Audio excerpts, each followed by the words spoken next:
Children frolicking on a summer afternoon. Lush fruit ripening in the hot sun. Golf courses as green as emeralds.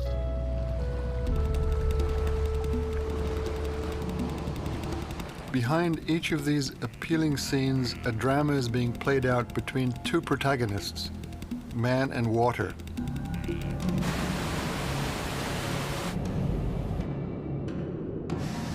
We have insisted that water go where we want it to, when we want it. Proudly we think of ourselves as masters of our universe. Yet water has fought back, sometimes ferociously, and often with success.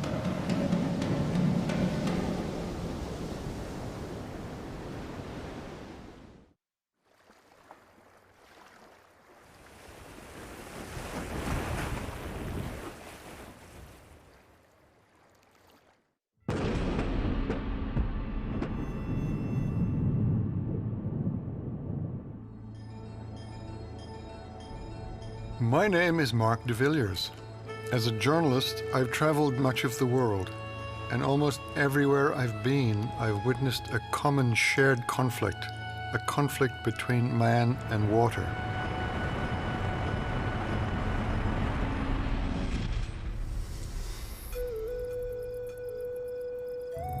My first experience with this struggle was as a child on the arid plains of South Africa, the place where I was born, on the edge of what my ancestors called the Thirst Land.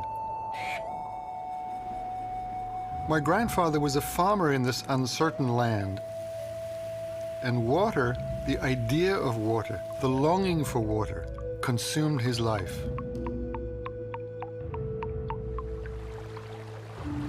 With sweat, fanatic labor, and teams of oxen, my grandfather and his workers built an earthen dam on his farm, rather like this one. Many years, however, the rains never came, and the water in the dam would begin to shrink and the stock to perish. However, when it did rain, it rained in cloudbursts, and my grandfather would gloomily patrol the dam wall, looking desperately for cracks and fissures that would threaten to tear the dam apart. He was always afraid that his life and his livelihood would be washed away with the dam itself.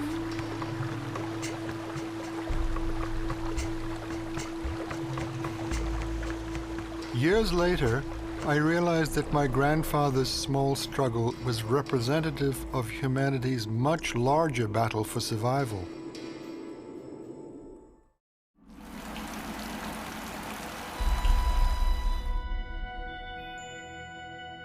Nothing is more satisfying and more beautiful than the countryside after a good rain. But for much of the world, this dream of rain coming at the right time, in sufficient quantity to grow crops, to fill our rivers and dams, is a dream unfulfilled far more often than we would like. Even in a country with as much water as Canada, there are vast areas which are under enormous stress. Doug Horrell is a Saskatchewan dryland farmer. There is no place but the sky from which he can get his water. I can't remember any season in the recent history being this dry. We have cracks that a child could easily twist an ankle in the fields. If you had a nice crop of robin lentils, you wouldn't even see the ground. It would be canopy. It concerns me because this year's done and then we're going into a dry fall, and next spring's going to come. And if we don't get snow, if we don't get spring moisture, next year's I'm a little concerned, very concerned about it. Much of southern Alberta and Saskatchewan was declared too dry for agriculture more than 100 years ago, but people came anyway. And for the most part, large-scale irrigation has been deemed too expensive. Rain is everything. Without rain, without moisture, and there's no farming. Yet for some, living by the whims of nature is unacceptable, no matter what the cost.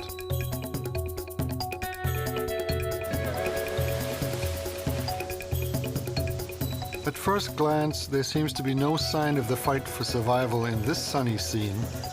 California, a Garden of Eden, a place of abundance where the weather is warm, the orchards and fields are overflowing with succulent things to eat, where the golf courses are remarkably green. But the California of today is not the handiwork of nature, it is the product of man. What you see behind me is really what Southern California looks like from its indigenous, original view or image. It is a semi-arid, edge of the desert place. And prior to the importation of water in any kind of significant volume, things had to grow on their own by seasonal rainfall, and in the summer, what you see behind me is what you got in Southern California.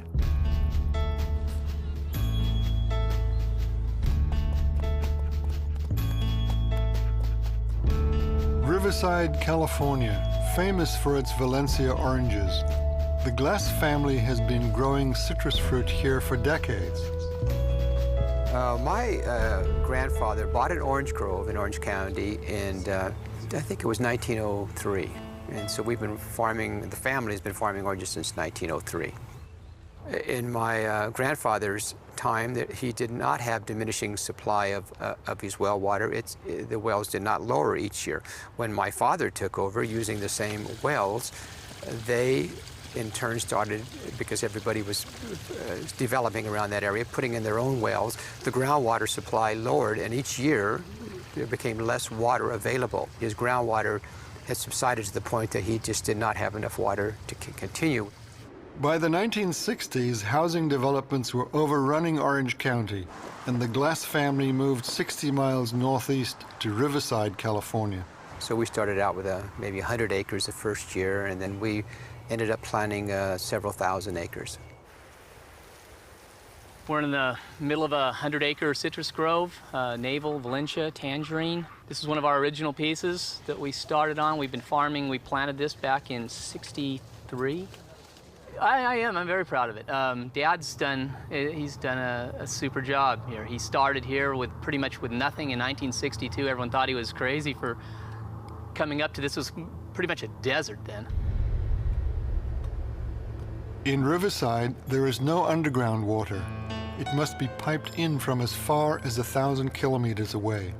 But with abundant water comes development, and once again the Glass family is packing up and starting over with their citrus business. Water is the spoiler once again. This time, it's the cost. We're not getting enough back from this fruit to pay our water bills, let alone the rest of the farming expense. There is no such thing as cheap water, but I mean, we have the most expensive water you can buy. Every year, in small increments, they keep raising our prices to the point now that we are so high that we are not competitive with the agriculture and other growing areas. Our water costs are 2/3 of our entire cost. In most areas, they are 20%, 25%. That's normal, and we are 66%. So we find ourselves losing money on an annual basis, so we are voluntarily shutting our water off ourselves. We're going to end up selling and moving to other areas. You know, moving our operation, the bulk of it up to Kern County and out into the desert. Does it make me sad? Yeah, I like it here. I'm happy farming right here. I'm not a developer, I'm a farmer. This is what I like to do. I wish it could keep going here, but if, you know, we used to farm in Orange County and the same thing kind of happened there. And so, actually my grandpa told me that it would. He said, you know, I've seen it in Orange County. This is all going to be, it's going to be homes and, you know, shopping centers and this, and you know, I'm like, oh, Gramps, come on. Not in my lifetime. He says, no, not in mine, but definitely in yours. And yeah, he was right on.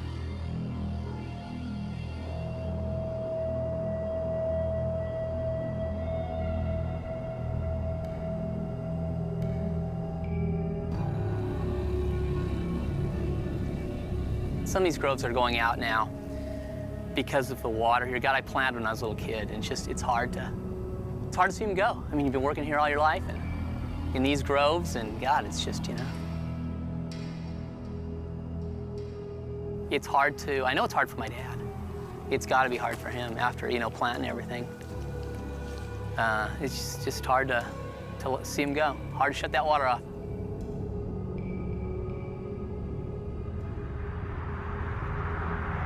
The natural ecosystem of Southern California, without the intervention of human technologies, would be able to support a maximum population of 2 million people. Southern California now has over 15 million people in the 7 contiguous counties of Southern California. 15 million people. There's no way the natural carrying capacity of this area could sustain that many people. It's the technological delivery of water that makes it possible. California thrives today only because someone figured out how to transport water from where it is plentiful to here in the near desert. But the burgeoning population is putting incredible strains on the water delivery system. The success of the irrigation infrastructure that sustained the citrus enterprise for well over 60 years really contained the seeds of its own demise, because it made possible the arrival of more and more people, which requires more and more water.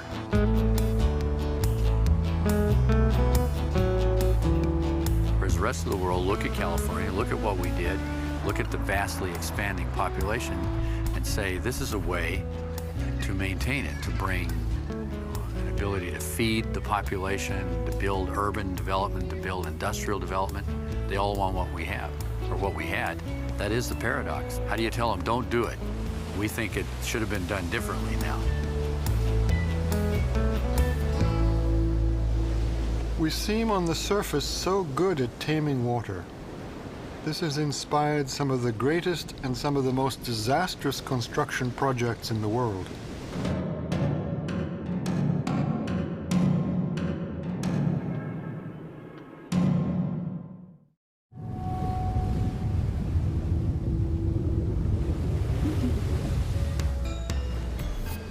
The famous Hoover Dam.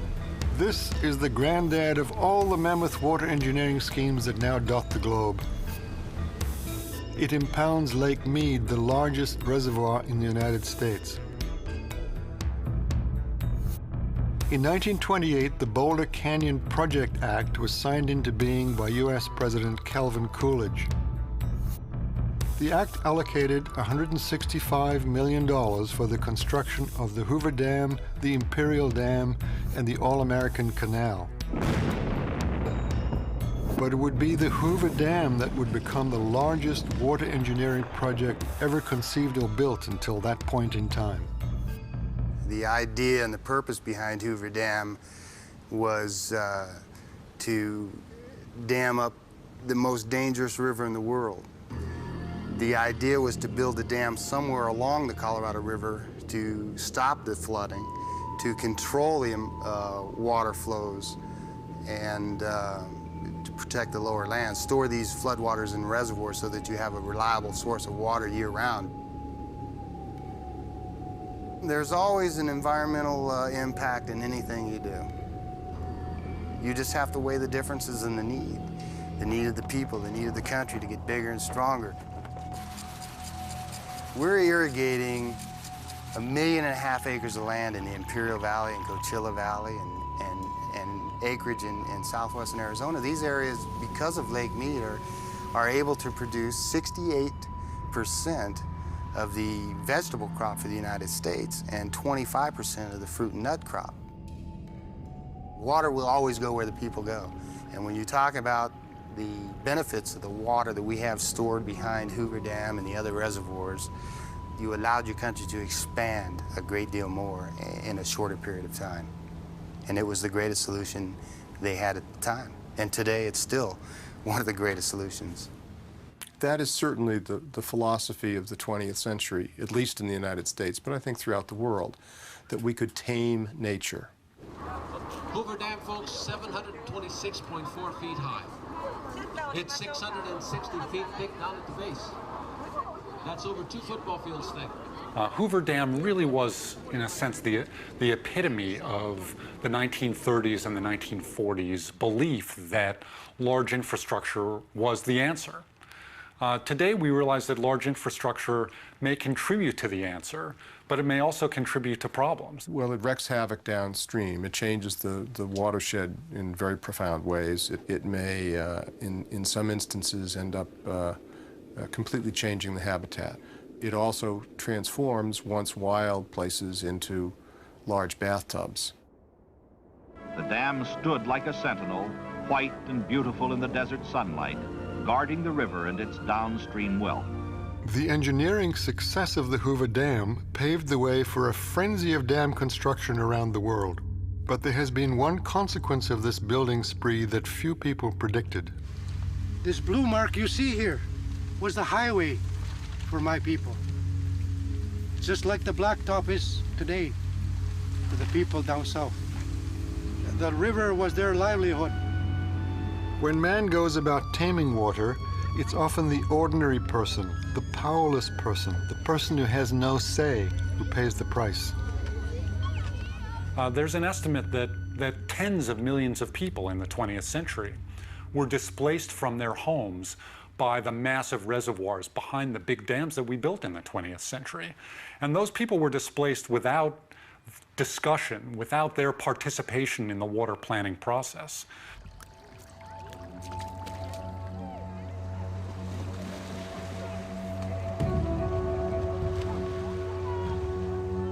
For eons, Woodland Cree have centered their lives around the Churchill River in northern Manitoba and Saskatchewan. Here was found an amazing abundance of sturgeon, pickerel, whitefish, of waterfowl, of medicinal herbs. When the fur trade began, it was the major highway for trappers and traders. The trapping right in the area here was among the best, and along its banks, the Cree spirits roamed.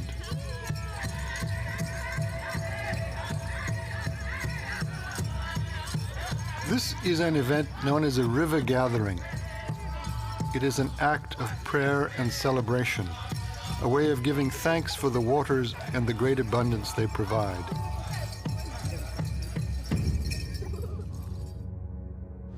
It's right here, it's telling us. Today, the river gathering has become a forum for community discussion and action.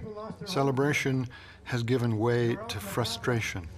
It's destroying our water, destroying our fish.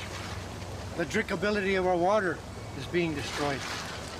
The most important aspect of life today, water. It's more important than gold, oil. This is the Island Falls hydroelectric dam in the remote wilderness of Saskatchewan's northern forest. It was constructed in 1929 to supply power to the Hudson Bay Mining and Smelting Company.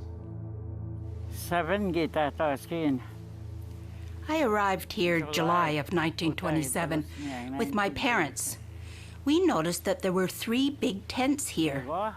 And then we heard, a little bit later that day, my dad was telling me that they were going to build this big building with stone, which was the power plant.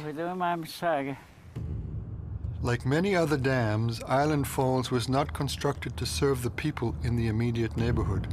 It would be 30 years after the hydroelectric facility was built before the local people even got electricity in their homes.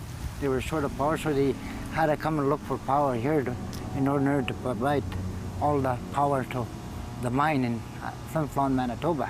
And seeing that it was a cheap source of power, the company came down and built this monster on our major river, which is the Churchill River.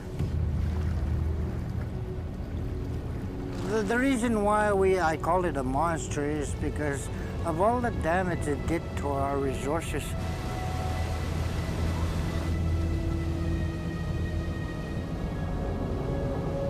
A lot of people don't recognize the impact of hydro. They feel it's clean power. And it is far from the truth when you are living off the land. Look at all those trees that they flooded. 13 miles up, right from here, 13 miles up is all flooded area. And we lost our traditional feeding grounds where the moose used to hang around, where the caribou used to hang around, where the bears used to hang around, and all the fern-bearing animals. When the main dam was being built, that's when it really impacted on our resources. All the animals, the beaver, the muskrat, and even the fish, they all began to disappear. The sturgeon that had been in the river that I had seen and my parents had seen were all gone. It really hurts me right here that they never notified us, never warned us about all this.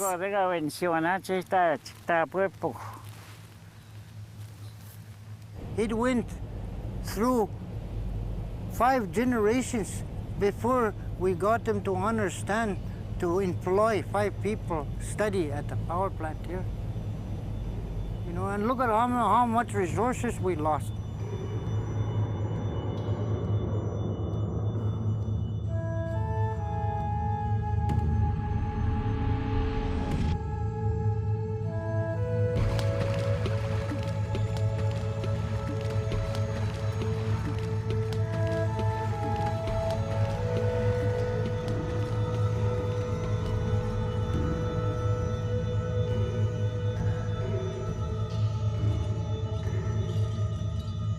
And the word that we call in Cree is called bimatsiswe. It's the act of survival, the act of making a living. You're living off the land, you're living off the waters. And there is a certain amount of satisfaction and respect and vision, connection that you have with the land and the waters.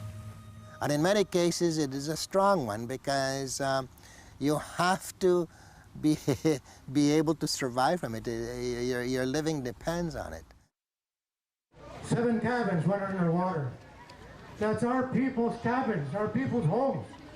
While the Cree who live near Island Falls are furious at their loss, on the other side of the world, people are telling the same story.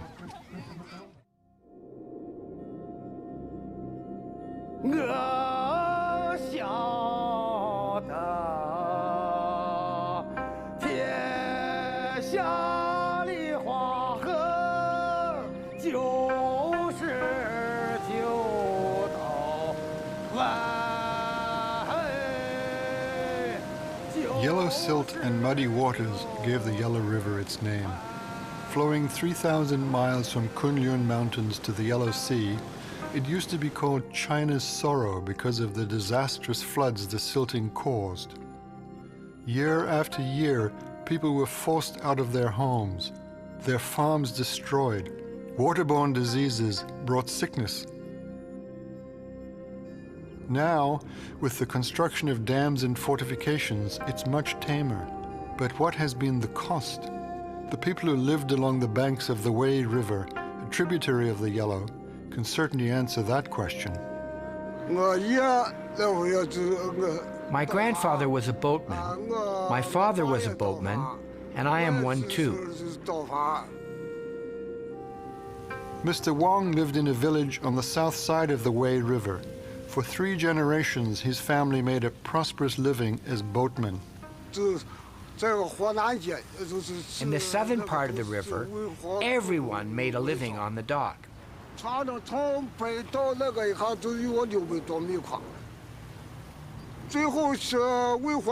its prime, the Wei River could carry more than 90 boats, and all the 5 provinces in this region depended on this river. No matter where you were from, you had to take boats to cross the river. It was a bustling place. You could find everything you needed on the riverbank, just like a shopping mall now. Years ago, the people in the village only used water from the river. Shenyang's popular noodles were made with the river water. The river water tasted so good and made the noodles really special.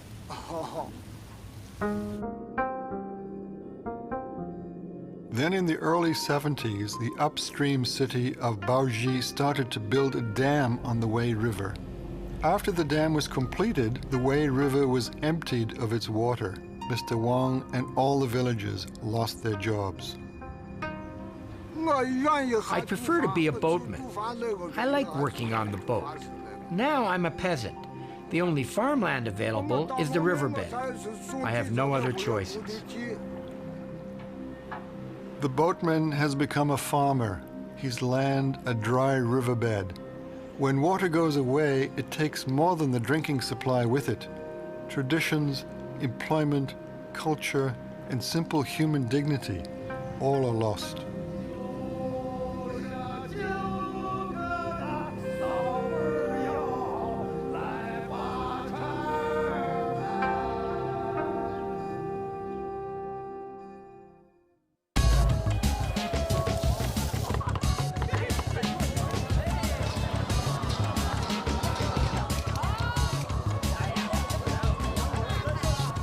China has 22% of the world's people, but less than 6% of its natural fresh water.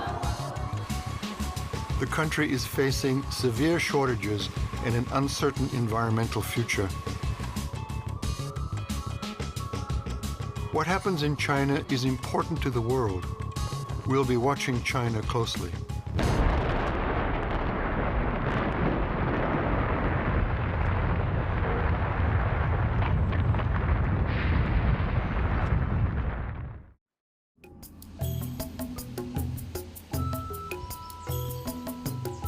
In 1900, there were no dams in the world higher than 15 meters. By 1950, there were 5,000, but only 2 of them were in China. Today, there are more than 50,000 major dams in the world, and incredibly, more than half of them are in China.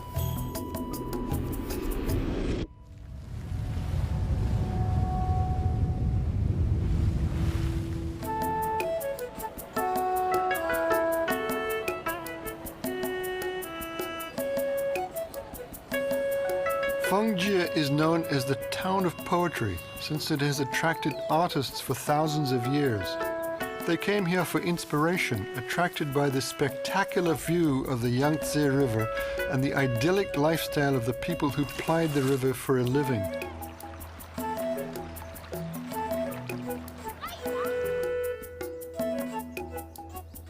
This temple is the town's main landmark. It has stood here for more than 1,300 years. Soon the waters will come.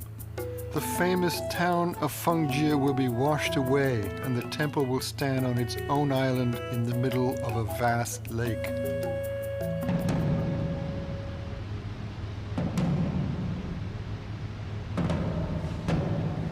This is man-made destruction carried out in the name of the common good.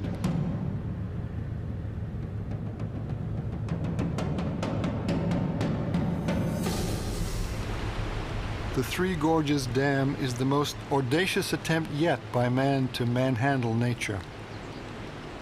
三峡库区呢，它最后选择的这个方案是175米的这个坝高。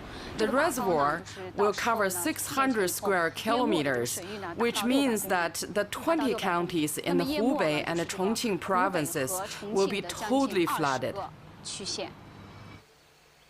然后从库区本身来讲的话，它也会 More than 60,000 acres of a vast farmland, plus another 30,000 acres of a forest, will be completely flooded. 耕地良好的耕地，还有15万亩的这个园林地。 Many tourist attractions will also be flooded. 它会淹没很多的这个工矿企业。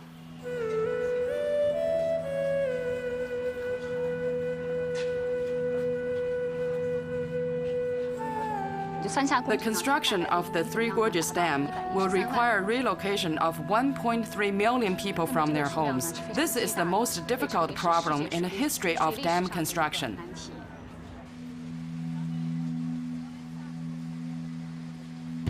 This Chinese character means tear down.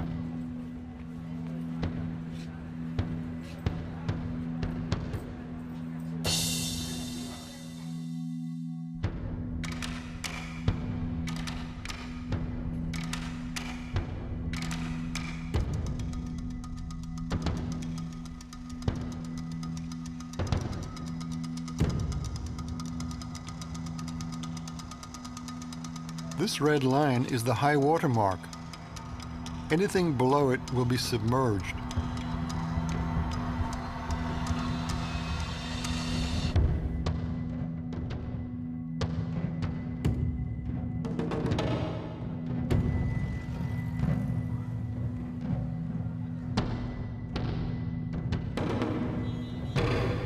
"2,300 years of history will disappear as hundreds of communities are buried beneath 175 meters of water that will make up the Three Gorges Reservoir. Everything, as far as the eye can see, will be submerged forever."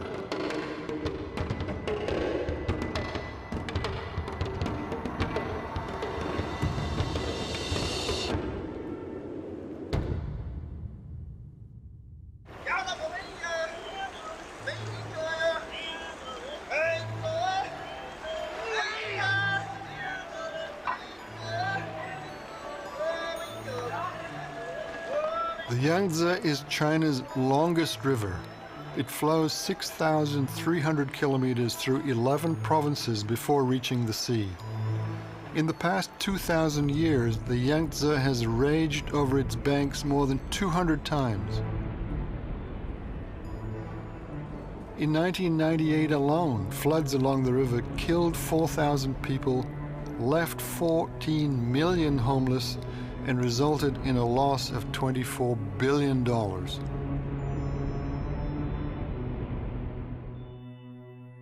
Our government began thinking of building the Three Gorges Dam, and the discussion continued for more than 30 years.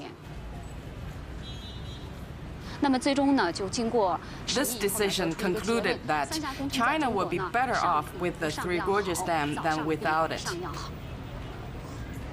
Since construction started in 1992, the debate has raged. Would the benefits outweigh the destruction? Certainly the Chinese will have access to much-needed power. When it's finished, the hydroelectric plant will generate 85 billion kilowatts every year, as much as 15 nuclear power plants. And in a country with some of the worst air pollution in the world, the dam will provide clean power generation equivalent to the burning of 50 million tons of coal a year.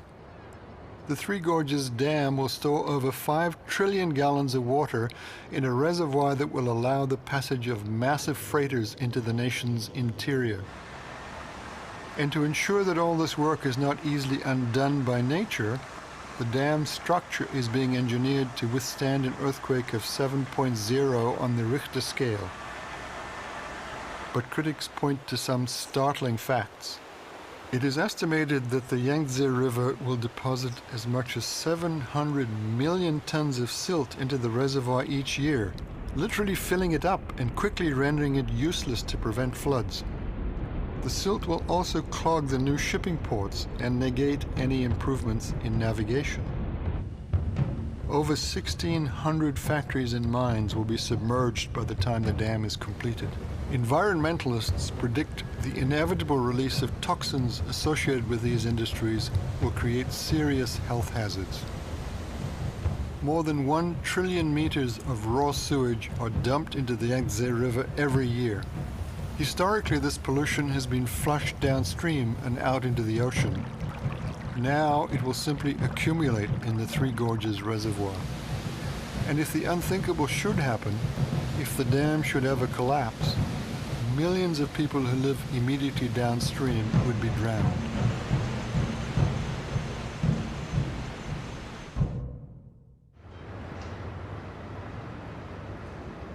The Chinese government is making a huge investment to relocate and rebuild homes for the displaced people. Still, for the people who have to leave their ancestral homes, it's a heartbreaking moment.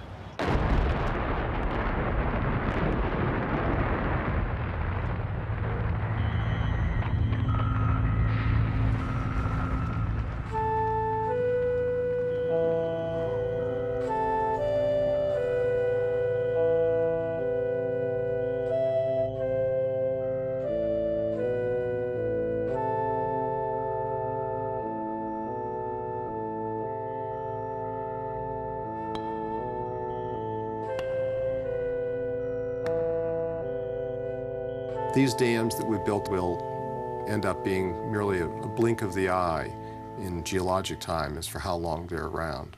Eventually the river will have its way, the dams will collapse.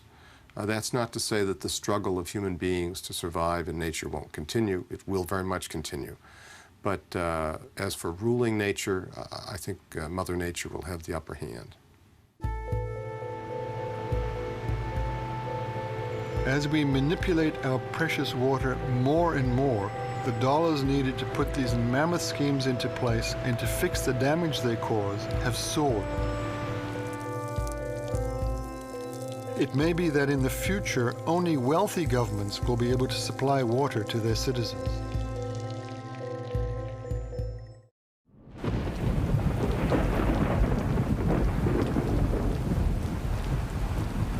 If water won't flow to us willingly, we humans are bound and determined to get it to where we need it.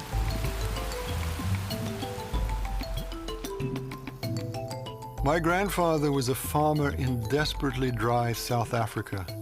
He spent his entire life trying to control his destiny by controlling water. Near the end of his life, he brought in a drilling rig that bored 300 meters into the earth. It struck a hidden stash of water placed there by nature millennia ago. The water that saved his drought-stricken farm had been just beneath his feet. My grandfather's small puncture in the earth likely didn't do much harm to the aquifer below him. But worldwide trends are moving towards bigger and bigger mining projects.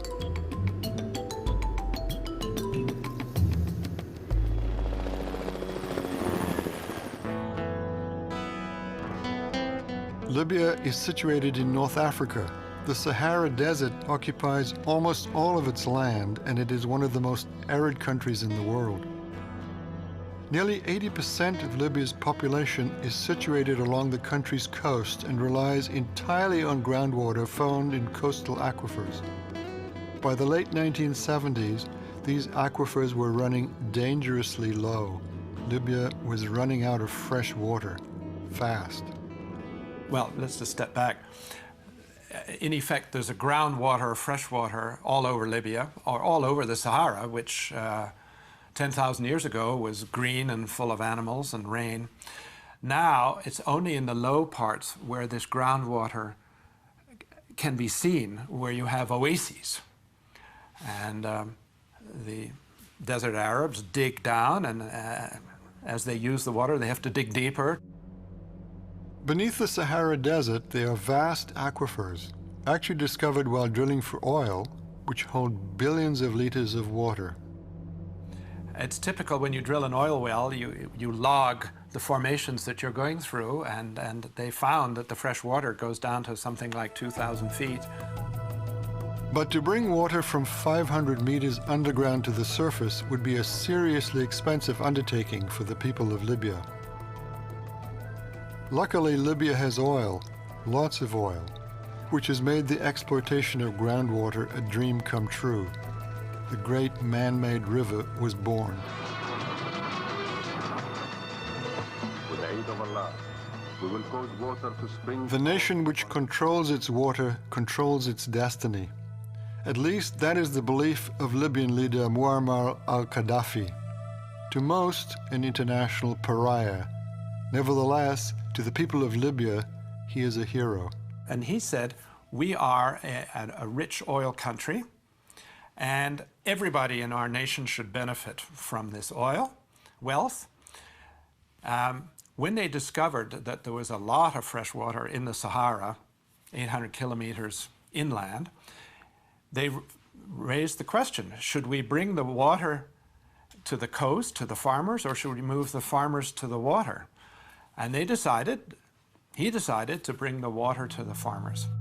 Gaddafi decreed that he was going to build a new Libyan civilization. He embarked upon the largest water mining project in history, the Great Man-Made River Project of Libya.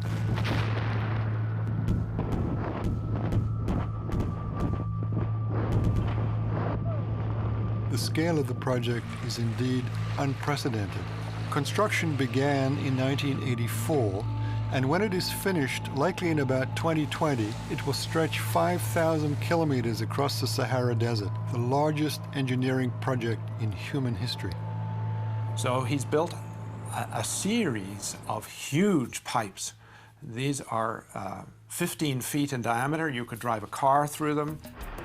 And there's a specially built truck that can just carry one of these. And they have a factory building these segments, and they've assembled these pipes. The cost doesn't compute, really. They're spending too much on it. But it was a nation-building decision. The irony of water being discovered while drilling for oil cannot be overlooked. It is in fact oil money that will pay for the desperately needed fresh water, and it is here that the true value of resources becomes clear. All the oil in the world means absolutely nothing if you have nothing to drink.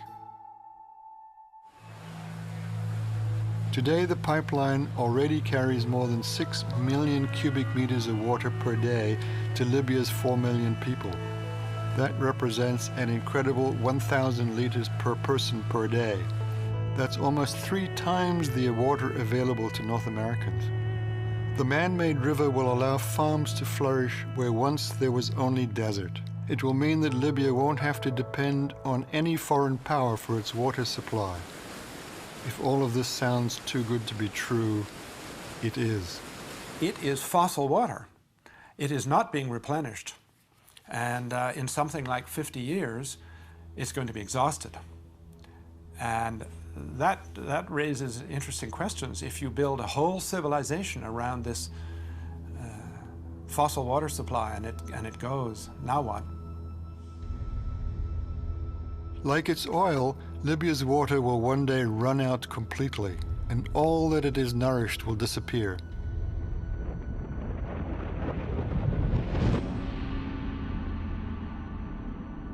But this is not just a problem for Libya. The wells of the world are indeed destined to run dry sooner or later.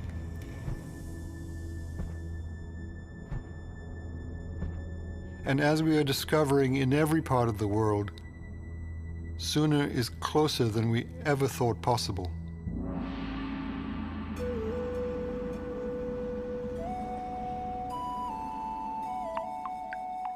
My grandfather was a man who lived life on a simple scale.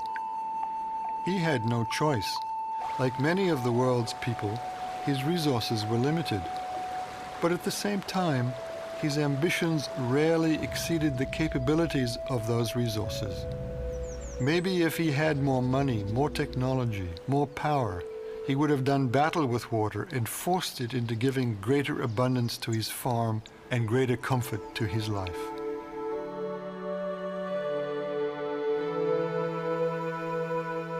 We've built an enormous number of big dams and large aqueducts to move water from one place to another, to store it in the wet seasons so we can use it in the dry seasons. And that infrastructure has brought tremendous benefits, but it also came with enormous costs, ecological costs, economic costs, and political costs.